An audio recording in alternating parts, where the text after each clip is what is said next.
Nicole Hennig is a Renaissance woman, and I have learned more and more about this as I've gotten to know her in the past few days. She came early because she came to our e-resources day yesterday. She really wanted to know about everything that was going on. She started out as a music librarian, which is amazing, and she was doing that as a backup job because she was a professional musician.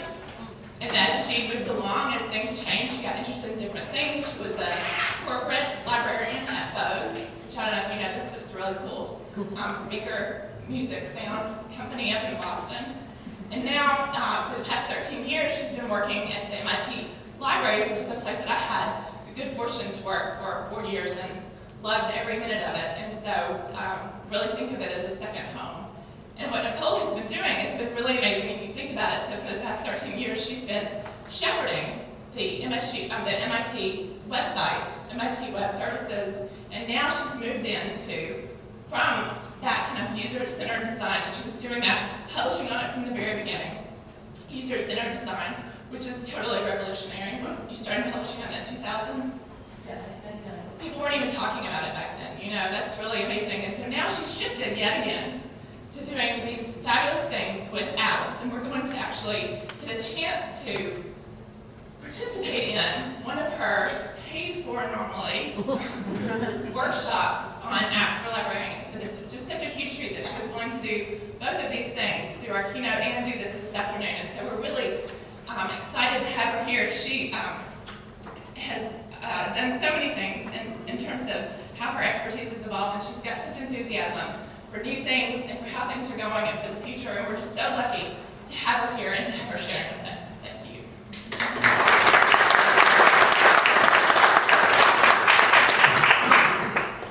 Thank you, Amanda. I'm just so happy to be here too, and I really enjoyed meeting everybody yesterday. You guys are such a friendly bunch. I really like being here. And of course, this is a topic that I'm totally passionate about, so it's fun for me, everything to do with the future of libraries, especially with mobile and with apps. So a copy of my slides are available right now at this URL, and you can download a PDF if you want. And I'll put that up again later. I'm sure it'll be on the conference website too. So everything I talk about today, there's a lot of links in the slides. You can follow up later by just clicking on the links in the PDF document. So I'm going to talk about two major trends. I know in the description I talked about more, but I've narrowed it down to two major trends with some sub-themes. And those two trends are human-centered design and learning by creating. And I think a lot of other things fit into that framework. And as you know, we're in danger of becoming obsolete according to some people, right? The people who think of us as just a place with books in it, right? And as we become more and more digital, people say, well, why do we need libraries? So of course, we're thinking about that, all of us, and thinking about how to redefine and reinvent ourselves for the future. Have you heard of R. David Lankes? He's a professor at Syracuse in their library school.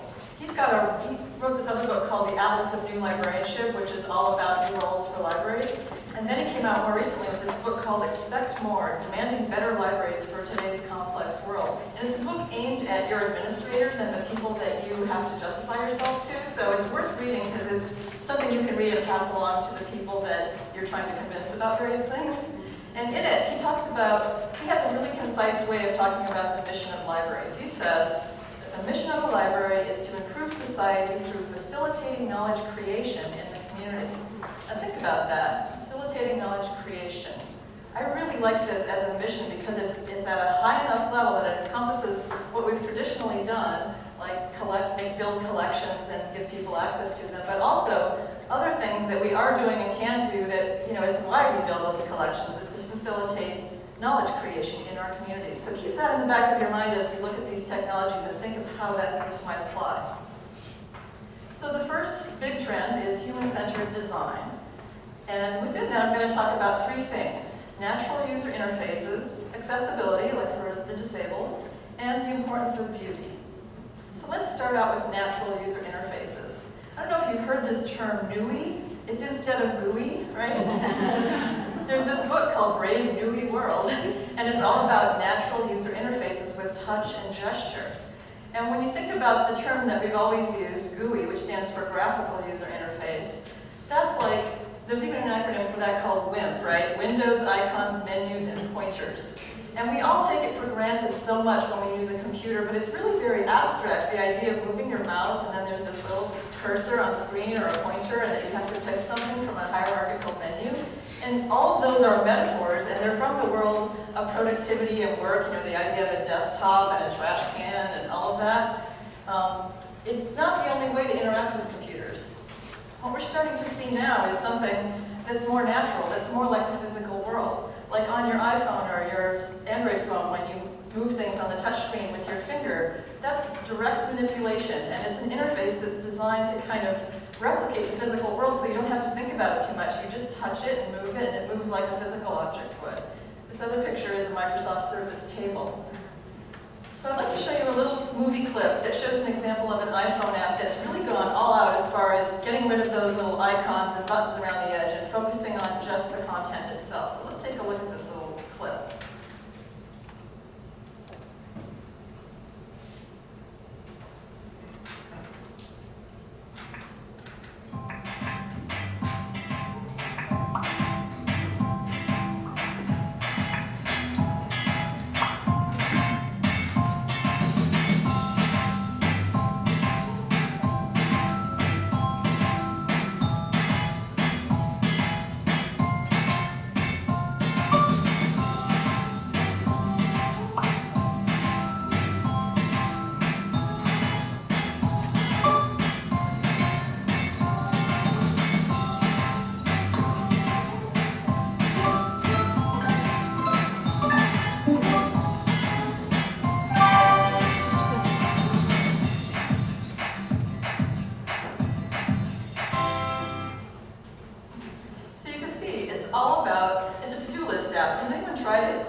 Boundaries here by making it so that all you see are the actual items in your to-do list. You don't see any kind of buttons, and you just move them. And once you figure out getting the first time how it works, it seems very natural, very obvious. And this is one of a few apps that are kind of going in this direction of just making the content front and center, and the controls are almost invisible because you don't even need to think about them. So it's an interesting trend. Here's another example of touch interfaces and how they can enable learning. This is an iPad app called Heart Pro 3, and it's for medical students and physicians. And what it does is it lets you learn all about the pieces of the heart. And I've heard stories of doctors using it with their patients that are going to have heart surgery, and they show them on the iPad what the inside of your heart looks like to help people understand what's going to go on during their surgery. So I have a little video here too I'd like to show you on this one. I'm going to mute the music because it has really annoying music. Okay, let me maximize this. Okay, so you can spin it around with your finger in different directions. You can look at it from the bottom. You can zoom in.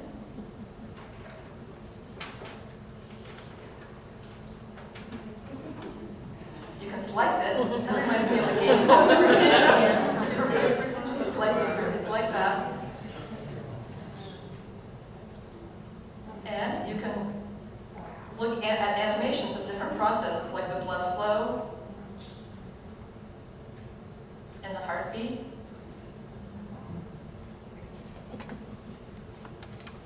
And you can add pins just like you do on Google Maps. And you can type your little notes in there about the pieces of the heart.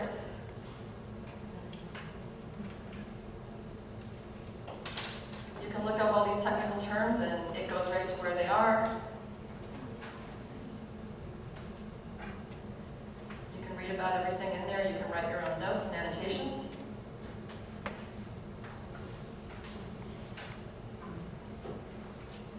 And you can quiz yourself with a multiple choice quiz. And of course, it has social media built in, so you can email these images to your friends or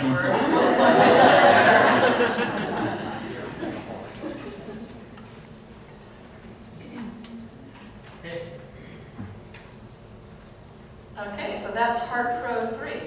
So another example of how just being able to touch and manipulate things on the screen is enabling learning. Another way that things are getting more human-centered is through audio and visual input. And there have been a lot of stories recently about, like this one in Technology Review, about where speech recognition is going. And I'm sure you've all seen kind of wacky YouTube videos and jokes about Siri on the iPhone. You talk to it and there's funny things. But there's actually a lot going on in this area that's more mature than that Siri technology. For example, this is an app dictionary on the iPad that you can talk to ask it to look up a word. And if you look down the corner, it's powered by Nuance, which is the makers of Dragon Dictation. And that's dictation software that's been around for a long time on desktop computers, so it's very mature and it works really well. It recognizes your words very well.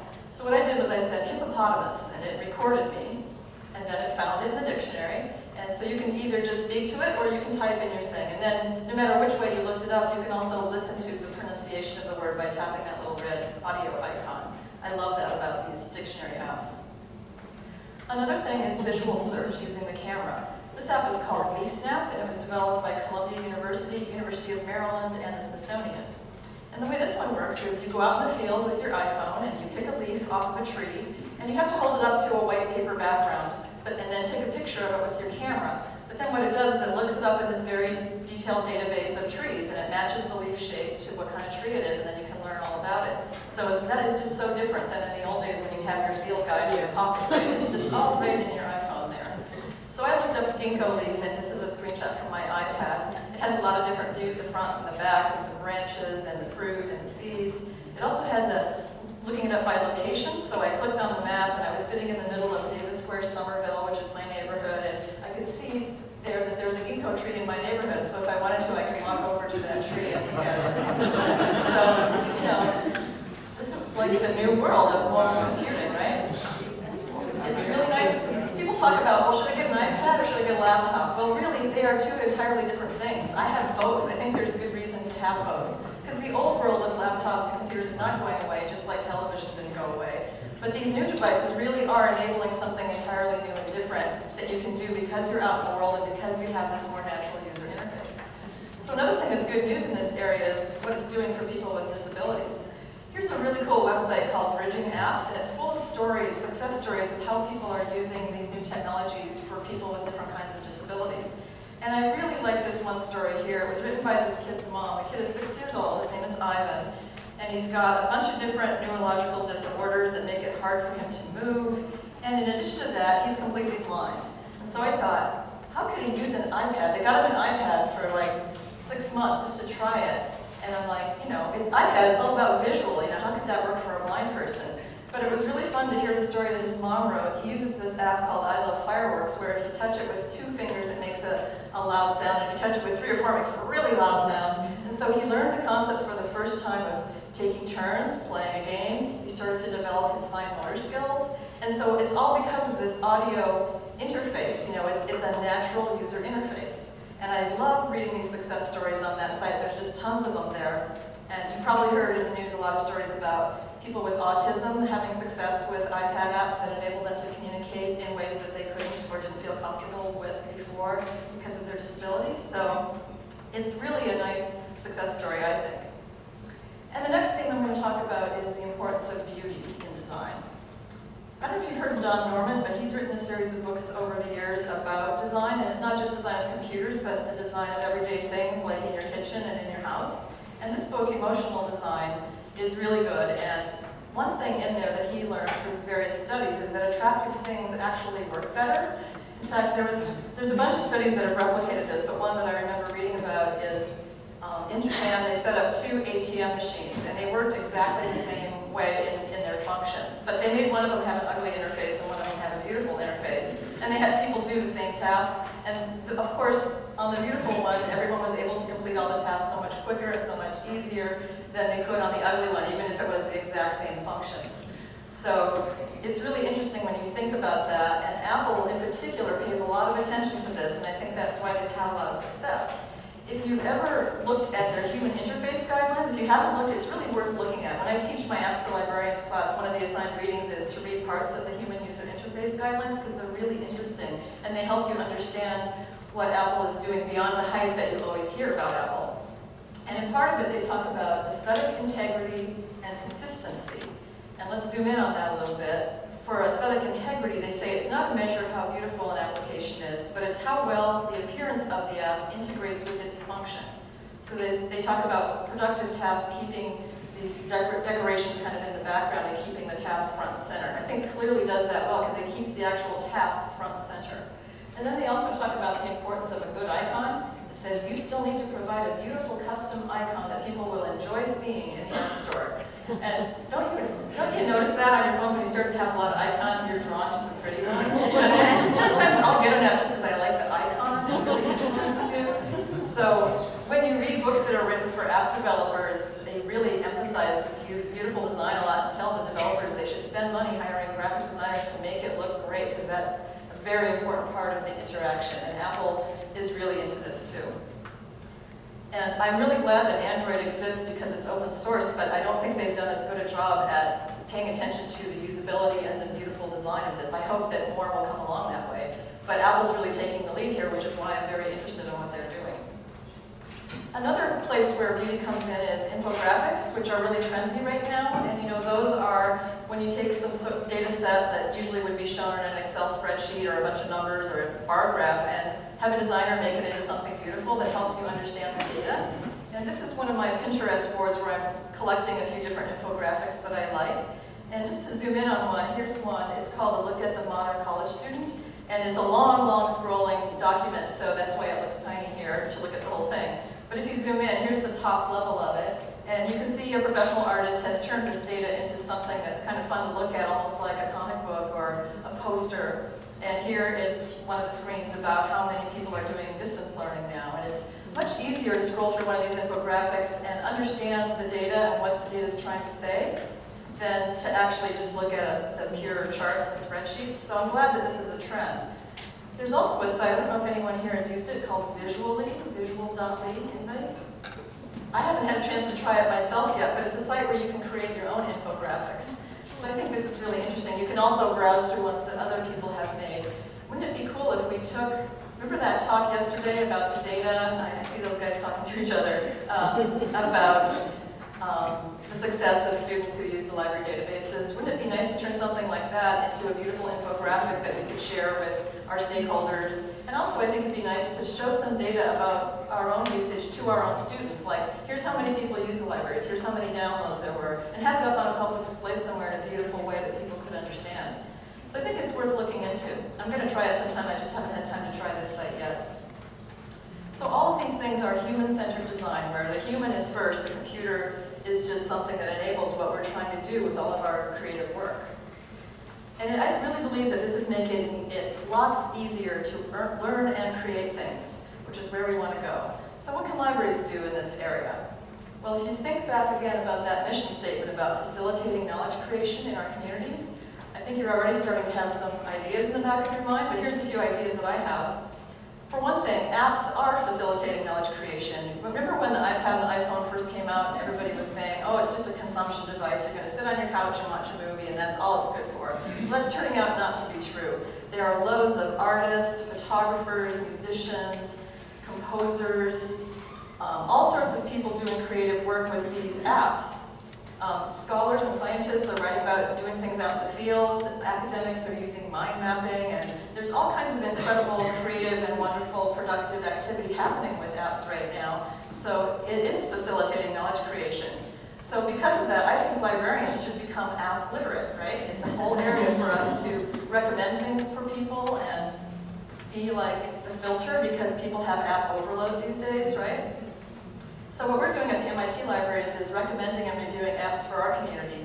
This is a web page we made on the LibGuide system called Apps for Academics, and the URL is on the bottom of the screen here. If you use LibGuides, or even if you don't, feel free to share this site and copy it and modify it for your own uses. We've got a lot of people doing that already, but all of you are welcome to. And what we do is we don't just talk about the library database apps, like the EBSCO app or the Gale app or whatever. We talk about all these different apps that people are buying for themselves or getting for free for themselves to enable their academic lives. So we have categories about productivity, like managing your passwords and to-do lists. We have apps that we recommend around reading, taking notes, writing, and even music for listening to while you study. So we hold workshops a few times a year called Apps for Academics for MIT students. And if you come this afternoon, the first hour of what I'm going to do is very similar to this exact workshop that I do for MIT students. So you can kind of use it as a model for what you might want to do for your communities. And the slides are available on this site too that you can download and use as a framework. So it's become very popular, like as more people get these devices, they're more interested in knowing what are the best apps. And we've had bigger attendance this year than we did last year. And right now our stats show that more people at MIT have iPhones and iPads than Android, even though MIT would think everybody's into open source and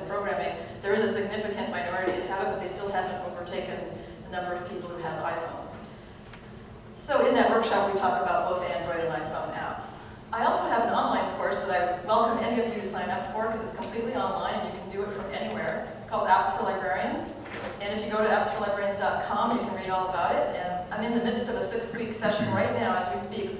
It's through Simmons Continuing Ed, and we're on week 4 of our 6-week session. And if you do it through Simmons, you can get credit. And what it is, it's a series of video lectures where I demonstrate different apps.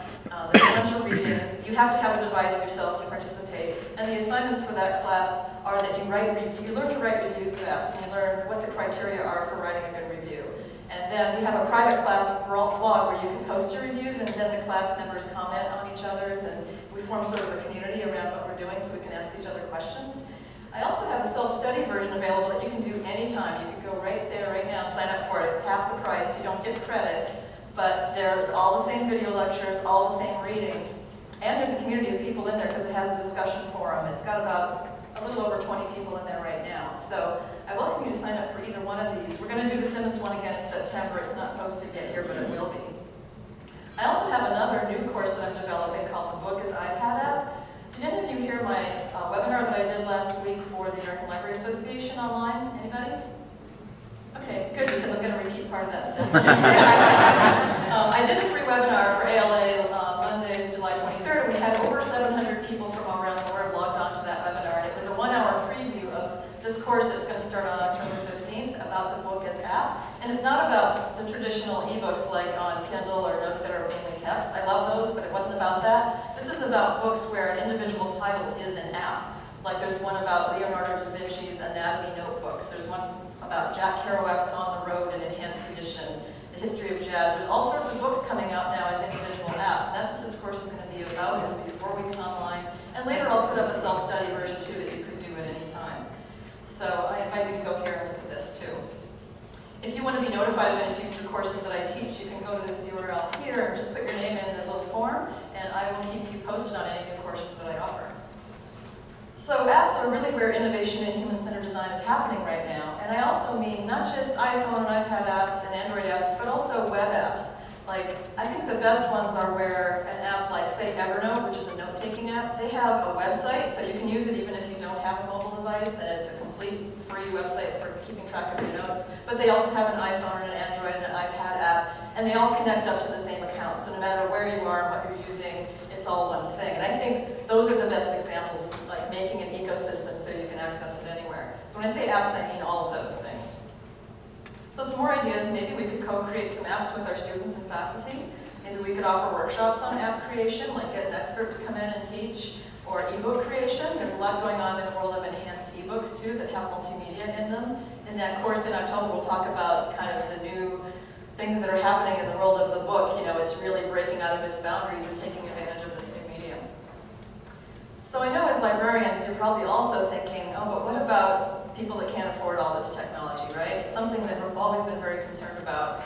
And, you know, I'm at MIT, so there's a privileged population there, but I still care very much about this topic. And, you know, I think the news is not all bad here. If you start looking into it, iPads are so hot right now that a lot of people are giving money, and there's grants, and there's all sorts of things. Like, for example, Apple has donated thousands of iPads to the Teach for America program, where college students work in low-income communities. Some schools are getting iPads for their entire population. This is about Burlington High School in the Boston area, where they just got iPads for everybody in school. This is from Montana, and a local business gave money to their small town so that they could get iPads for everybody in the school. Also, in the developing world, cell phones are taking off, and this is a typical article that you'll find if you start to research this about cell phones helping people that live in poverty and all the different ways it helps them communicate. Because what's happening, especially in places like Africa, is they're skipping the generation of, they didn't even have a landline and they didn't have a computer, but their cell phone is becoming their computer and their gateway to the world and the internet. And not everybody has a smartphone yet, but those numbers are growing, and I think in a few years a lot more people will have smartphones even in the poorest areas. This is an interesting story from the Chronicle of Higher Ed about an educational technology specialist who decided to use cell phones instead of computers in the classroom because a lot of their students, this is in Cape Town, South Africa, couldn't afford laptops or expensive textbooks, but 98% of them had cell phones. So she decided to start using that as their educational technology. So I think that's really fascinating. Also, have you heard of the One Laptop Per Child initiative that came out a few years ago from Nicole Hennig? they made these little Android netbook kind of things that they gave to people in developing countries, like to kids. Well, now there's a new program called One Tablet per Child, and they're giving Android tablets to kids in the developing world. And one of the problems with the old system, with the laptops, was that you needed a little bit of training to use those, and they didn't always have people who could train them. So with this, the kids are figuring it out on their own because it's a natural user interface. It's so much easier. And they've got solar panels so that they don't have to worry about charging them. And they've got some tracking software on there so that they can figure out what the kids are doing. It's like a study.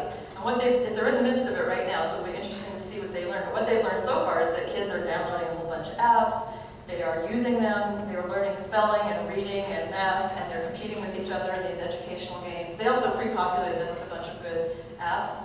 So and they're doing it all on their own without help from any adults. So I think that's really, really interesting. There's also, if you've ever seen the TED Talk about the hole in the wall, that's a initiative that happened in India where they put a computer, it's way back in '99, in a hole in a wall for kids in a rural village, and they taught themselves how to use the computer without any help from adults. So there's a TED Books app now that has little short form books based on some of the TED Talks. Those are those talks about new innovations. So that's where I read about the hole in the wall, so that's worth looking out too. So again, there's an explosion of iPads in schools, all kinds of headlines about this. And I'm sure you've heard this quote before, but it's more true than ever, which is that the future's already here, it's just unevenly distributed. So I think we as librarians, we want to be where the future is right now, right? So where that is happening right now is in human-centered design, and a lot of that's in the app world, so that's why I think we should become app literate. So that's the end of my first section, which is all about human-centered design. Now we're going to shift gears to my second topic, which is learning by creating. And within that, I have a few different themes. The first one is libraries as makerspaces. The second one is do-it-yourself education, and the third one is startup culture. And I'm going to show you how these things are all related because they all have to do with learning by creating. So if you haven't noticed, DIY is really in right now, right? There's books, there's magazines, everybody's into crafting and knitting and building.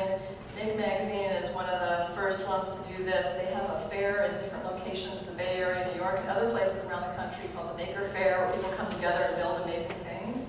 There's books like Made from Scratch that are advocating doing things by hand. So it's a real trend right now. And so what's happening, especially in the world of public libraries, is libraries are starting to look at this trend and bring it into what we do. And one of the things to know about, to understand what a makerspace even is this trend of 3D printing. So I'm going to take you on a little tour of 3D printing for a moment. If you haven't seen one, has anyone here seen a 3D printer in action? One person? Two? Three? Okay. If you haven't yet, it's a really cool thing. I have a little video clip so you can see how it works. I saw one because there's this place called Artisans Asylum in my neighborhood, which is a big warehouse that they've taken over where artists can go in and use equipment like 3D printers and laser cutters and all sorts of things, and they have classes for the community. It's really cool. So anyway, when you do 3D printing, you need some software to make a virtual 3D object, right? So this is an example made by Autodesk called 123D. There's also Google SketchUp, and there's open source software that lets you create a 3D visual thing on your computer. And some of them are a little difficult to learn, so that's a little bit of a barrier right now, but I think they will get easier. And then you need hardware, so after you've made your virtual object on the computer, you need to hook it up to a 3D printer and have it manufactured on the spot. And there are low-cost kits available. This technology's been around for quite a while, but it's been super, super expensive. It wasn't for the hobbyist, but now it is for the hobbyist because the prices are coming way down. This MakerBot is a kit you can get where you build your own 3D printer. Here's another one called BoardBot, and if you're an electronics person, you can build it, get the kit for $290. If not, you can have it pre-built for $400. So you can see how cheap they are. I want to show you just a little video clip of this other one called Solid Doodle, and it's a $500 3D printer. So let's take a look.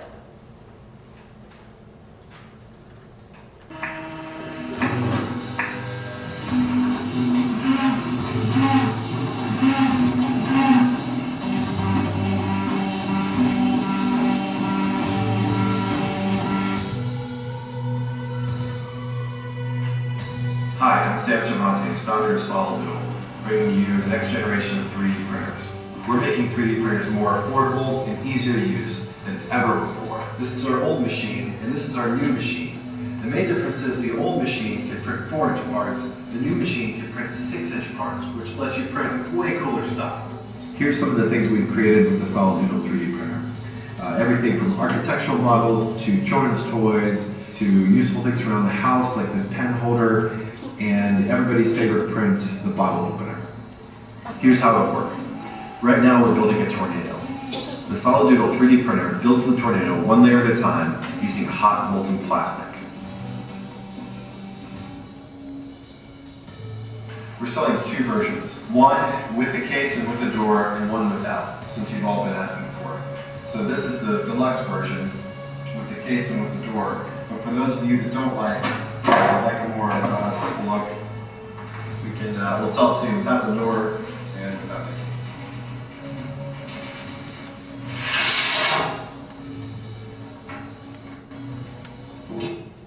So I'm going to stop it there. So you can see how that works. It's an additive process that builds up layers to make something rather than like when sculpture when you take things away. So lest you think that it's just about these little plastic toys like throwaway things, it's not. The professionals are getting into using this to make amazing and incredible things both for art, design, architecture, and actual practical objects.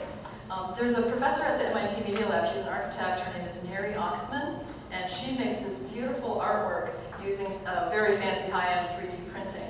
And she's going to have a display in Paris soon of all her work. And also, she makes practical devices like this glove, which helps prevent carpal tunnel syndrome. And what really blew my mind when I was researching this is that you can also do 3D printing with biomaterials. So there's a TED Talk, we're not going to watch it today because it's long, but this guy printed a human kidney. And he also printed a bladder. And he even gets this student up on stage with him who's about 20 years old now. 10 years ago, they did experimental surgery where they took cells from this kid's body. He had some kind of problem with his bladder that was debilitating, and they used this printing thing to blend the cells over some kind of tubes that would turn it into an actual real bladder that when they took the thing out, it's just made up of his cells. And they transplanted it into him. So it was his own cells with an organ. And think about all the problems with organ donation and the shortage of organs. You can see where this is going, that we'll be able to actually manufacture organs with people's own cells. To me, that's like science fiction, right? This is an inspiring talk if you want to follow up on this. So 3D printing has many applications, and people are saying it's going to be revolutionary, like the printing press, because it puts manufacturing in the hands of individuals rather than big, expensive companies. So there are different terms used for these places where people do it yourself, and oftentimes they're all around this 3D printing trend. People call them hacker spaces, maker spaces, or fab labs, which is like a fabrication lab. So we're starting to see stories in the news, like this one from NPR, libraries make room for high-tech hacker spaces. And you can see they have a 3D printer there. This is the Fayetteville Free Library in New York State, and they've been getting a lot of press about their maker space. And here's one at the Cleveland Public Library. And almost all of these are putting in a 3D printer for people to come and use it along with other equipment and gear for people to make things and build things. Also in the news recently is the Westport Public Library from Westport, Connecticut, and they're getting a lot of press right now. And I'm going to show you a little clip from one of their librarians talking about why they decided to make a makerspace. And this is from a website called Librarians Incubator Project.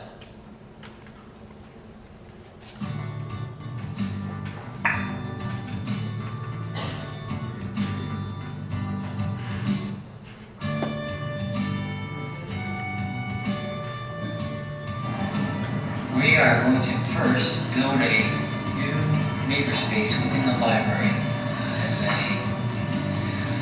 continuation of the Maker Fair that was held earlier this year.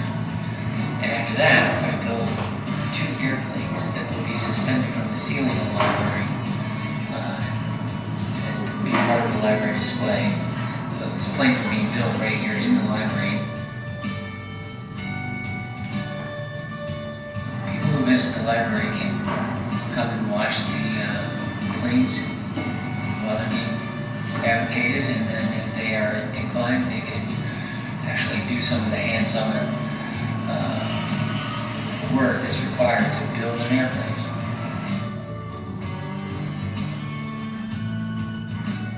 The makerspace is a new idea for the library. It's an altogether different function from the normal storing and lending of books. It it's a place where ideas can come to life. And at the Maker Fair that was held at the library, there were over 50 different exhibitors that produced all different kinds of things. So as a continuation of that, the library is going to have a place where people can come and build things right here inside the building.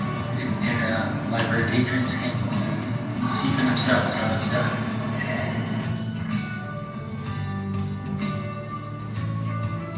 Well, that's easy. The idea that we can be creative and do things for ourselves and continue the history of American ingenuity is great for this community and a good reason to do it, for the library to do what it's doing.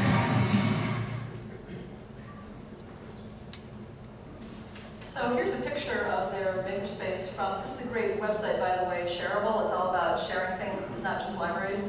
And a story about their makerspace. And if you zoom in, you can see they're building it right in the middle of the library, right smack dab in the middle of the steps and everything. So it's quite interesting to follow this trend. So I've been thinking about 3D printers for a little while, just because I always read all the technology news and stuff. And I even thought, well, I wonder, maybe MIT libraries should have one. You know, we're all about this kind of thing. Of course, there already are those in other places on the campus, so we don't actually need to do that. But I thought, well, it's just going to be too expensive and too hard to support. We don't know anything about it. So I kind of put it in the back of my mind. But then I heard about my friend, Lisa Kurt, who used to work at the MIT libraries. Now she works at the University of Nevada, Reno. This is the first I've seen an academic library doing this. In their science and engineering library, they've got not only one, but 2 3D printers and a laser cutter, and they're doing all kinds of things like this. And it's turning out to be very successful with their engineering students and science students and architecture students who come in and build prototypes. And she wrote she and her colleague wrote this very good article in ACRL Tech Connect about why should we even consider this in an academic library. And she mentions again this idea that academic libraries are about knowledge creation. And this idea of rapid prototyping is what you can do with these machines. Like if you're trying to invent something, you know, you can make a little prototype, you can test it, and then it doesn't work, you make another little prototype, and you test that, and you're like, no, not quite right, I make another one, I make another one. It's called rapid prototyping, right? And it's what you do when you're inventive.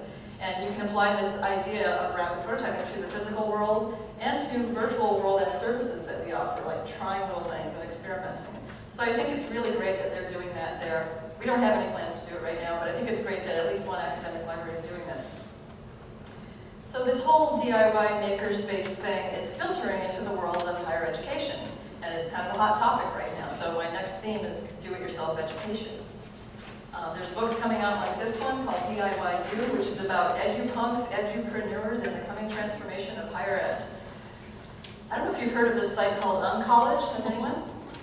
One person? Yeah, Uncollege. A few people, yeah. Uncollege.org. It was started by a young man named Dale Stevens who decided to drop out of college and instead build his own program that would be equivalent or better than what he would have got at a college.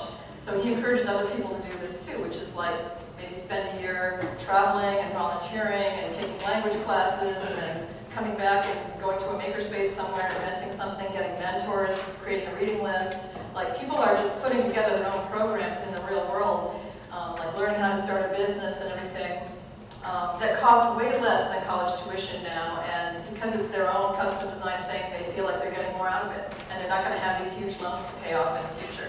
So on this Uncollege site, he's got a manifesto that you can download that's all about questioning the value of a college degree and talking a lot about lifelong learning and how to do it. And of course, you just know that not everyone's going to do this, but some people are doing this, you know, and I don't think that libraries and campuses as we know them are going to go away at all. But it's interesting to see that this trend is out there and that people are encouraging people to do it. They have really great resource lists on their site of a whole bunch of online places like universities that offer free materials. It's a wonderful site to look through. They're also having an Uncollege academic camp as we speak right now this weekend. So there's all sorts of things going on in this area. I also have been finding blogs written by young people about their experience of learning without college. And here's a young man named David Mansoray who blogs about, he went to college for a little while and he just didn't think it fit his personality and what he wanted to do. So he's doing the whole Uncollege thing of designing his own program and he's blogging about it. From his site, I found another young man named Scott H. Young, and he's already graduated from college, but he's talking about lifelong learning and blogging about a challenge that he posted for himself, which is he's decided to try to do the whole 4-year MIT computer science curriculum in 1 year on his own, using the online materials. So it'll be interesting to see if he's able to achieve that, but I think it's great that he's got this website where he blogs about it and that this is a trend. So you've probably seen like this op-ed in the New York Times. People are really questioning the value of higher education right now and saying it's too expensive, it's broken, people can't pay back their loans. You know, the pictures are like this, like under the weight of the institutional traditions or whatever, and they're saying we need to embrace technology, lower costs, and improve education. There also are people questioning the value of a degree and talking about other ways to get credibility, like starting your own business or having your online portfolio and just being out there and showing what you can do, and that's what some people are doing. So what's MIT doing right now? You've probably heard about MIT X, right? This was announced this year. It's a new online learning initiative, and you probably also are aware that MIT has had another thing called OpenCourseware for about 10 years now, right? This is different from OpenCourseware, and the way that it's different is that OpenCourseware started as a way to make materials from classes that already happened on campus available to the world so that anybody could use them. So what they do in OpenCourseware is they just take a straight-on video of the lectures happening in the classroom, and they post those online along with the syllabus and the readings and all the materials. And then you can go there and just watch it on your own after the class is over and do whatever you want with it. Some teachers actually use that as part of their classes. But MITx is designed from the ground up to be an online-only experience. So they had one course last year called Circuits and Electronics, and it was designed so that anybody in the world could sign up. There was no admission barrier, it's free. But the assignments were really hard because it was based on this actual class at MIT, and there were video lectures, discussion forums, and a lot of community building going on within this, where if you logged onto one of these, you could see that people in different locations around the world were forming their own study groups and using it, the discussion forum, to connect with each other and getting together in person to study this stuff together. So it's all about designing sort of an optimal online education experience, and there's going to be a few more classes this fall. They're just starting out small. It's all experimental right now. And there's another partnership called edX that was announced also recently between, at first it was just MIT and Harvard, and recently UCal Berkeley joined it. And what this is developing a software platform for delivering this kind of education. And it's going to be open source, so that means any institution will be able to take this platform once it's written and use it to offer their own system. So one of the goals, if you look at their About page, is to research and understand more how students learn. So they're not just thinking about making everything online and that the residential thing will go away at all. No, they really want to use this research to make the residential experience better and to see how technology can transform learning. One thing they talk a lot about at MIT now is the idea of modular education, because a lot of students have opportunities to go off and do special internships or work with some star professor in some other part of the world for a little while, but then they come back and they get behind in their coursework, which is really heavy load. So what they want to do is modularize it, so maybe you could take part of it online and part of it in person, go away for a little while, come back, put together these pieces that build your course and make a better experience for people online. So I think we'll see more of this kind of thing as the world becomes more location independent and people are doing things in different locations, but also the importance of coming together as community. So there is the question of credentials when you do this, and if you look at the FAQ here, it says that the course is going to always be free, the courses, but to get the credentials you might have to pay a little money. They don't say how much yet, they haven't quite figured that out, and they say they're going to try to make it affordable, but if you do want to get certified, you're going to need to pay something. And they're not going to call it an MIT degree, they're going to call it something else. They have a nonprofit within the institute that will have its own branding for that. So it'll be interesting to see how this develops. So the acronym for all of this is a MOOC, right? Massive Open Online Course. That's what it's called. And so you see lots of stories now about MOOCs. And the idea is that they are really huge. Like you can have thousands of people in the class, and they're always open so anyone can join it, and they're always online. So I'd like to show you a little video that explains really well what a MOOC is about. And I like this one. It's from someone at the University of Prince Edward Island, because it gets more deeply into what education could be with one of these, and not just the old idea of a professor who has knowledge and you're going to dump that knowledge into your students who are just sitting there passively receiving your your worldly knowledge. It's more about a community. So let's take a look at this.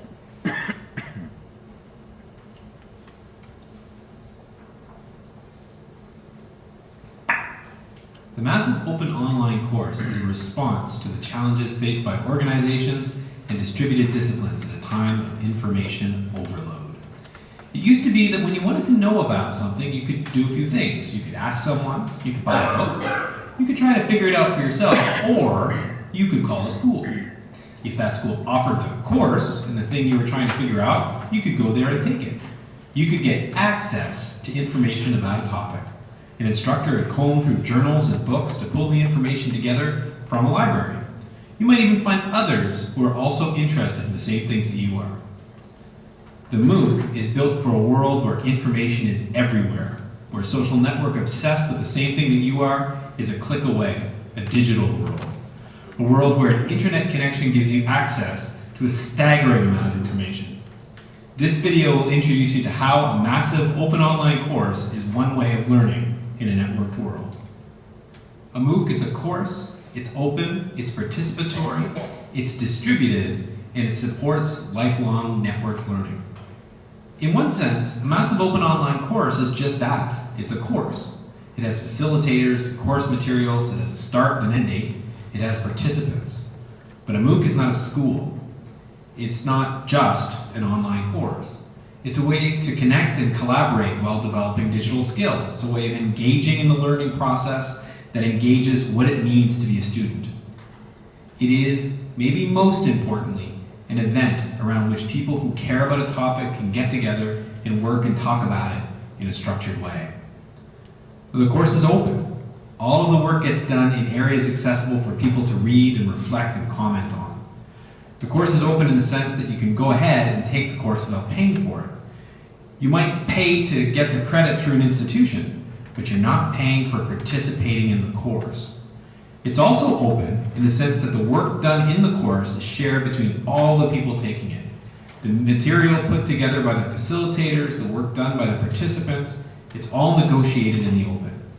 You get to keep your work and everybody else gets to learn from it. The course is participatory. You really become part of the course by engaging with other people's work. Participants are not asked to complete specific assignments, but rather to engage with the material with each other and with other material they may find on the web. You make connections between ideas and between you and other people. You network.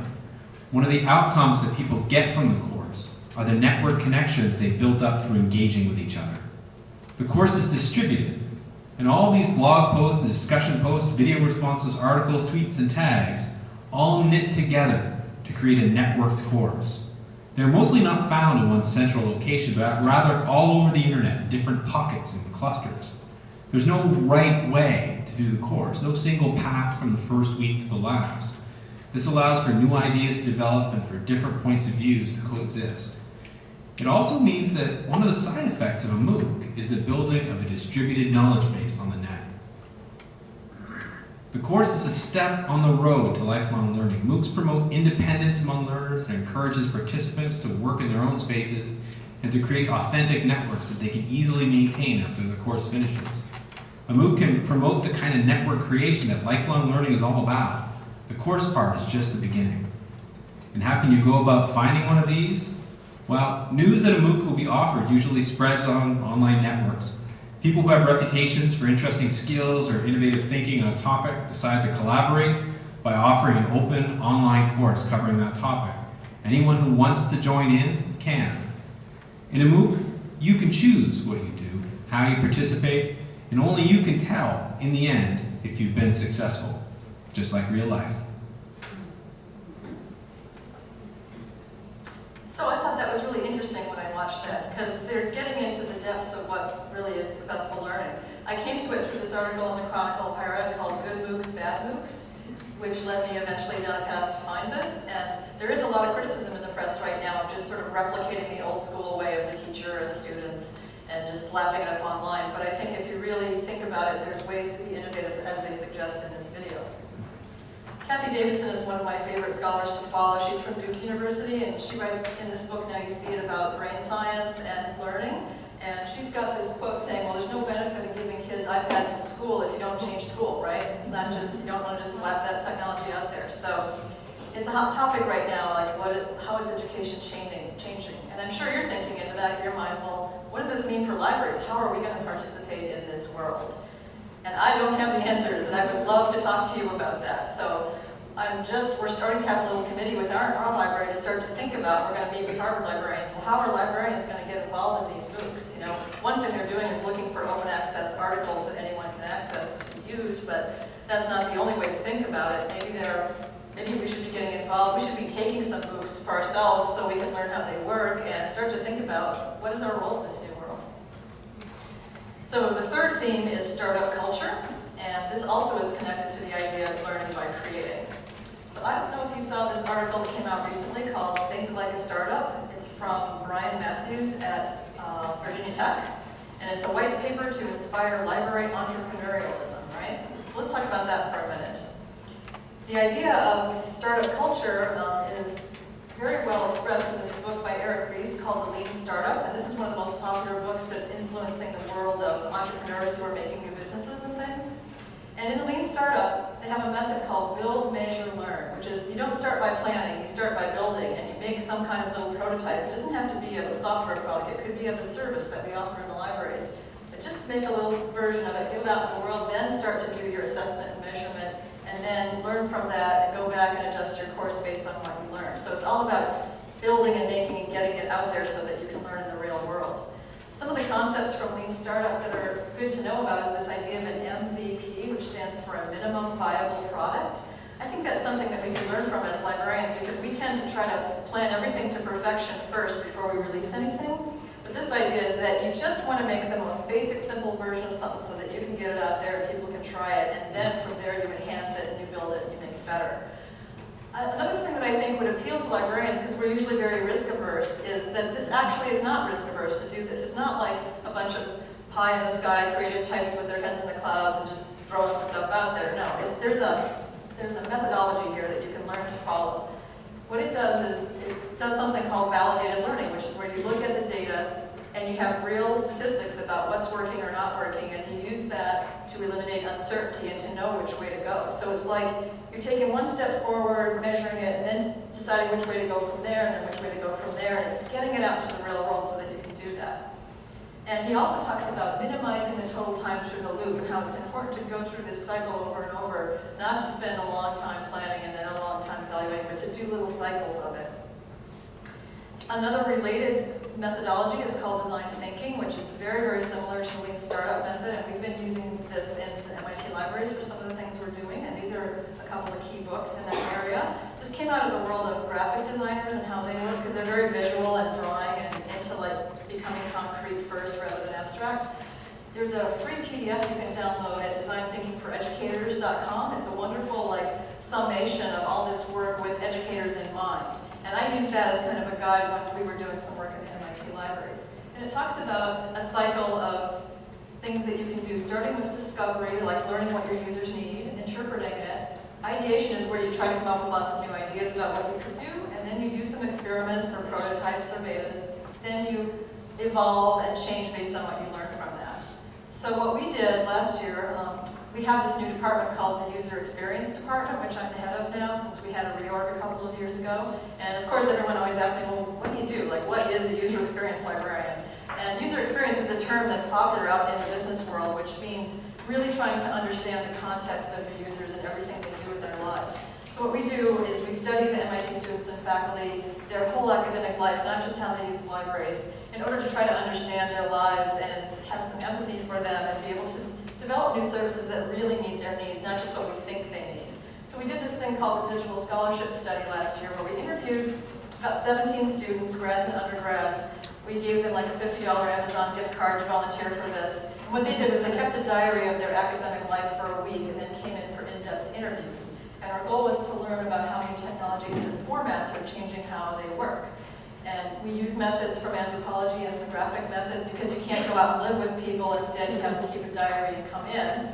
But the goal is really to get a sense of what it's like to be them so that you can understand them better. This is complementary to what you do when you do a survey, which is more quantitative data. But surveys don't tell you why people do things. So if you interview a few people in depth, you can start to get their stories and you can start to understand why.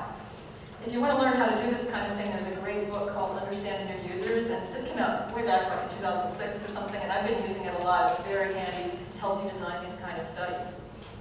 So some major themes from that research have to do with convenience winning out above all else in people's lives, fragmentation being an issue, people count in a way we didn't expect about who they ask for help, it's not us, and place matters, like where they study. So I'm not going to go into detail about that, but you can look at my slides we'll talk about the first theme, convenience wins, which is, we noticed over and over again, the students were almost apologetic for the fact that they weren't using the right databases that they knew they should use, and they tend to use the databases they're familiar with, or just Google Scholar, or whatever's convenient. And if there's any kind of barrier, they're like, I am just too busy for this, I can't deal, we're under a lot of pressure. They'll change their topic, they'll do something else. They just won't go over any inconvenience barrier. And if MIT students are doing that, and they're going out in the world and being successful, what does that mean for, like, are some of our tools just going to become obsolete because nobody uses them, or what? You know, like, I don't think, you know, databases are going anytime soon, but, you know, with the open access movement, you kind of see where things are headed. So once you do that research and you try to interpret what it means, then you go to the process of trying to think, well, what can we develop that will help solve these problems?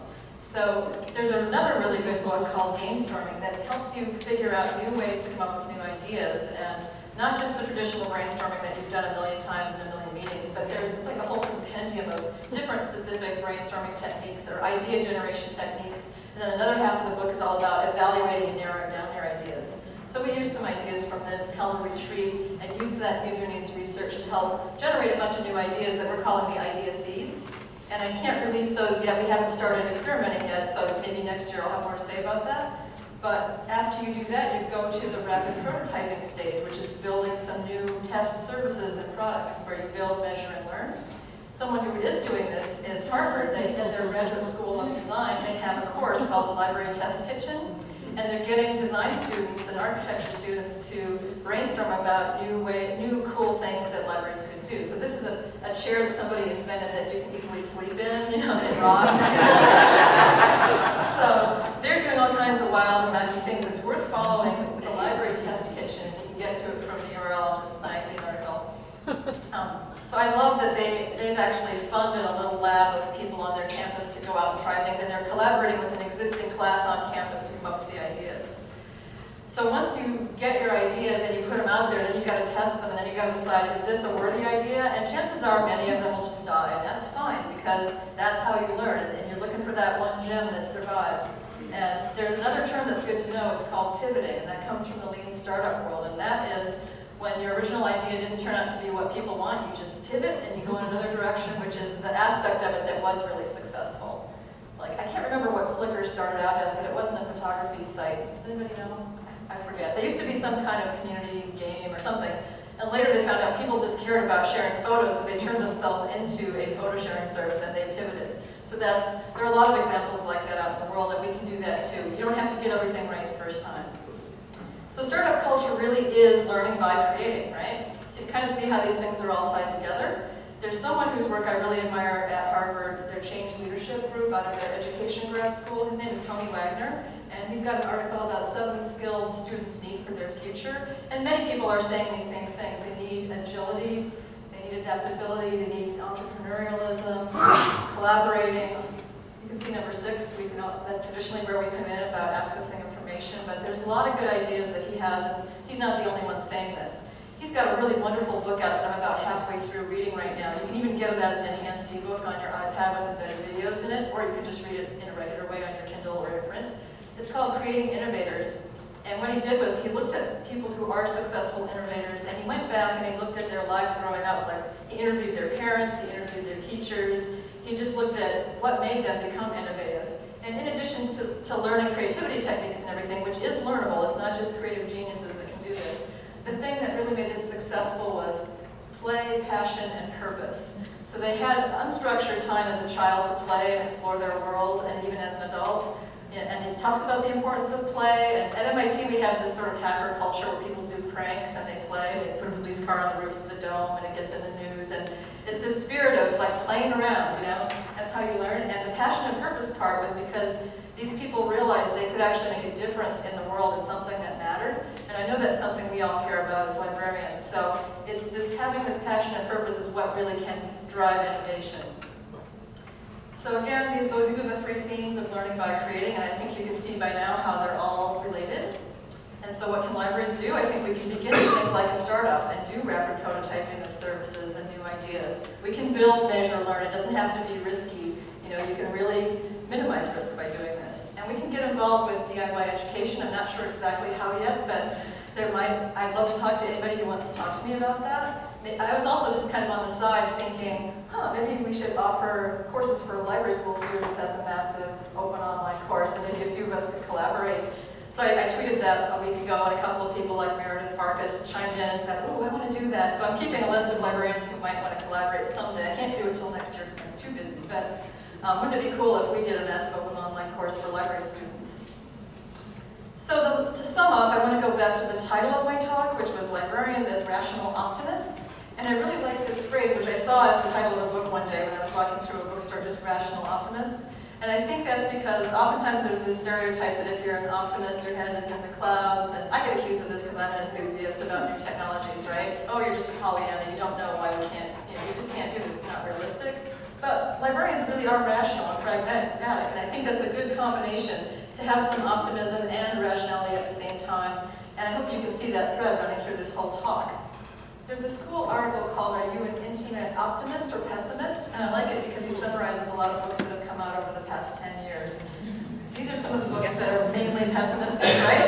Those kind of books are coming out all the time. I'm sure you might have read some of them, like The Shallows or You Are Not a Gadget, right? The Dumbest Generation.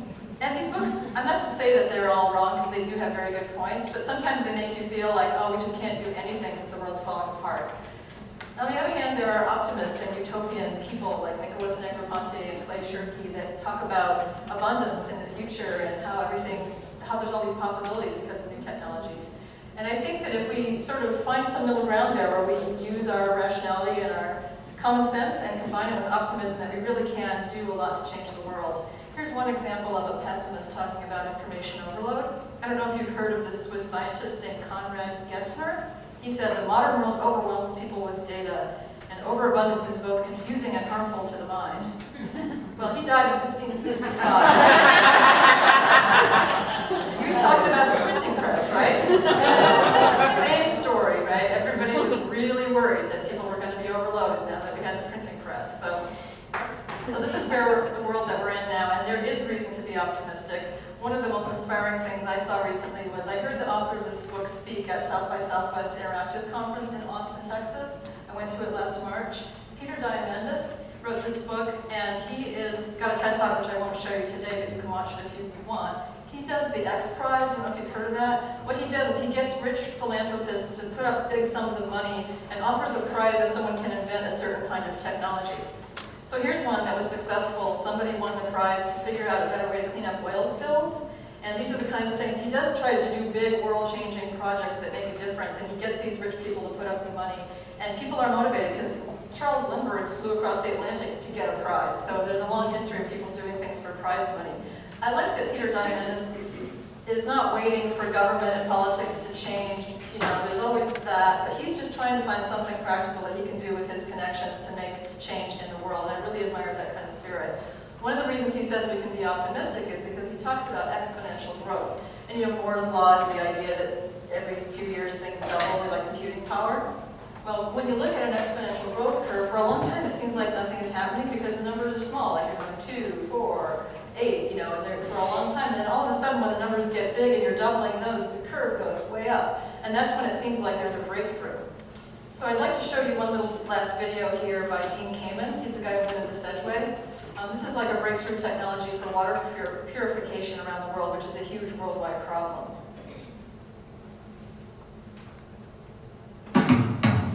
Sorry, there's an ad. I'm going to skip the ad. Skip that, okay. Great inventors can't help themselves. They're problem solvers. And with advanced technology will come advanced solutions. To me, technology is a tool. You figure out what human problems exist, and if there's a technology that can be applied to a great human problem, you set about making it happen. Just as power will be generated locally, so will clean water. At least this is the vision of legendary inventor Dean Kamen. Today, more than 1 billion people have a crisis every day trying to find clean water to drink. We're all going to have to deal with the fact that water is not free, it's not infinite in its availability. In 30 years, a gallon of clean water will cost more than a gallon of oil. In fact, only 3% of all the water on Earth is fresh water. So in the future, it may be water, not oil, that will drag nations into war. Unless someone is smart enough to turn something polluted into something pure. Our goal was to create a small, portable machine that could be placed anywhere and at point of use create clean, reliable drinking water from any source. Dean Kamen believes he can turn anything wet into drinkable water. Anything. Ocean water, sludge, even sewage. Using a device he calls the slingshot. A simple box with two hoses on it. One that goes into anything that looks wet. Out of the other one comes pure drinking water that's safe. Water goes into the slingshot where it gets literally boiled to the point that it not just boils as you watch it on a stove, it turns completely into vapor, into steam. Recondense that steam, and you get pure distilled water, no matter how polluted the source water was. If the water coming in has metals or other kinds of inorganic toxins in it, they don't vaporize. Until now, no one's been able to create this effect in a portable machine because of the vast amount of energy the distillation process takes. The secret of the slingshot is that it uses a closed loop of energy. Once the first batch of water is vaporized and recondensed, all that energy is preserved in a sealed heat exchange system. The result?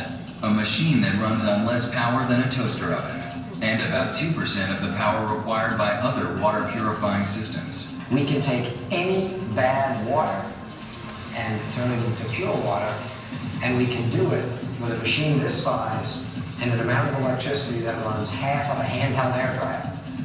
And that's a big deal. And each will be manufactured for under $2,000. This machine was designed to make 1,000 liters of water a day, enough for a village of 100 people. 5,000 children die every day from dirty water. Dean Kamen sees a future where that number is ancient history. In 30 years, the world will hopefully have access to more reasonable and more secure ways to give everybody those basic needs of water and power. So when I heard Peter Diamandis talk about this example and many others to do with like solar energy and everything, I felt really inspired because he was showing so many examples of how a breakthrough can just change everything, and things that used to be a huge problem aren't anymore. I hope that we can go this way in the library world too. Right now we're all kind of obsessed with the various specific problems that are facing us around open access and licensing and e-journals, and there can be breakthroughs in this area. I don't know what they are yet, but if we use this methodology, I think we can move forward to the future and actually be optimistic and see like giant changes that happen in what we do. So again, we can facilitate knowledge creation in our communities, we can enjoy using these natural user interfaces, we can use startup culture, design thinking, we can combine realism with optimism, and we can leverage our desire to do good. So I really would like to see us use these top tech trends to build our future, and I'm really happy to talk to you today. Thanks.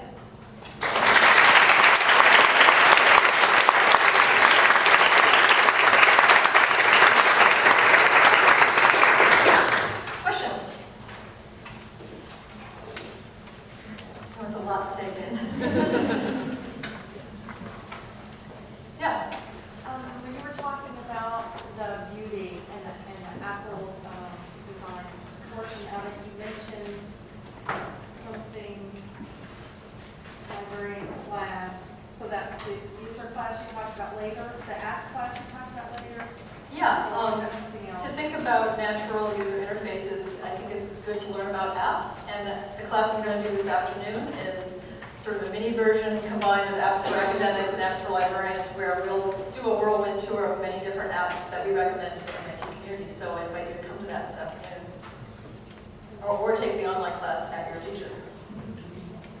Other questions? Yeah. Have you found any strategies to convince administrators to let people with ideas move forward with them? There's often so many roadblocks. Certainly in government where I work, there's bureaucracy, that's not limited, I'm aware, to government. It's in most big It's everywhere. We face that problem all the time of people above us saying, no, you can't do that, and we don't have have any time and we're all stressed out. And we've tried many different things. We have one thing that has worked in some sense is we started this betas program, and we made a webpage on our site called Betas. And we did that without asking. And we started doing little experiments that we could do with our limited manpower. Like when we first got the LibX toolbar, that was a beta. Because somebody else developed it, we could put it up there. And like our music library decided to make a music mobile and bring around campus to show people some new things that they had. That was pretty easy to do. So we list these things on the beta without asking for permission. A few years later, that became the big thing. Oh, MIT Libraries has betas. And then our administrators started saying, yeah, we have the betas as if they invented it. It's like, don't worry, it's like that. So what we found, if you can do something under the radar and get it out there and have it be successful and get the data that shows that users love it. Our users love the LibX toolbar. We can't take it away from them now. So, but we had people saying that, no, it broke when I tried it, so let's not do it. We can't support this. But so I like this sort of under the radar approach. You can't do it with everything because you don't have the resources or the manpower, but you can do it for some small things, and I found some success in that area. As far as dealing with the bigger political issues, I went to a really good workshop. There's this Leadership Institute for Academic Librarians at Harvard that's held once a year in August every year, and you apply to go to it. I don't know if anyone here has been to it. It's for library managers and administrators. I think they should have it for people in the rank and file too, because it was an inspiring week of getting together with librarians from around the country and learning about framework of dealing with structural issues and political issues, all the things that you deal with in academia, and had lots of good advice there about how to work within a bureaucratic world to make change. So Google this Leadership Institute for Academic Librarians at Harvard. It's worth going to. Other questions? I'm just actually wondering if you could, if I could get the tiny URL for your slides again. Sure, I'm going to put it back on the first one. Slide up here. You can download a PDF right here. Heading-MSU leads after the tiny URL part. Another question? Well, more of a comment. I thought your comments on the MOOCs were very interesting. I'm taking one now. Oh, And one of the things that has struck me is that we're nowhere in it. That the professor negotiated his own access to IEEE articles that he brought in, and has created his own content, or is using content that's open access on the web. There's no, the word library does not exist in this course. yeah. And that is one of the things that's like, Yeah. especially when he's using all these Wikipedia entries and parts of it. Right. That is something that has kind of caught my eye. Yeah. Well, it almost makes me think we should just join these courses as students and start participating and doing what we do, like being part of the community. There are 40,000 students in this class. Maybe we should do it collaboratively, like get a bunch of librarians to be MOOC participants and decide as a group to go into one course. Yeah. And we can be from different time zones. Yes. Wouldn't that be cool? I did read an article written by a librarian from Duke who took the MIT course because she is an engineer, and she wrote a really interesting article about how good it was. But that's the only librarian I've ever seen talk about participating in a MOOC. Other ideas or comments?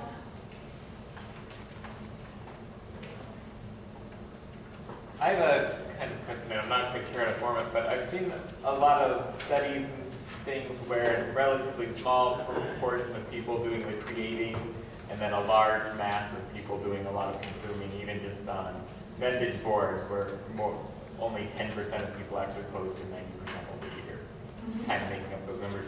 Do you see ways of kind of moving people into a more producer type of mindset and getting them to contribute more instead of this kind of lurking? Yeah, that's an interesting question because I think people have to care about the topic, And I think one of the key things about education is being able to decide what you're going to study rather than being given some curriculum that you're supposed to follow. And in that book, Creating Innovators, he just talks about these students who are encouraged by their parents so much to follow their own interests, to even drop out of school if they didn't want to finish and do something else. Their parents were supportive. So I think it all comes down to whether you care about the topic enough to participate. And one good thing about the MOOCs is that at least they're free, so you're not losing money if you get in there and decide not to do it. It gives you the chance to go and find something that really clicks with you.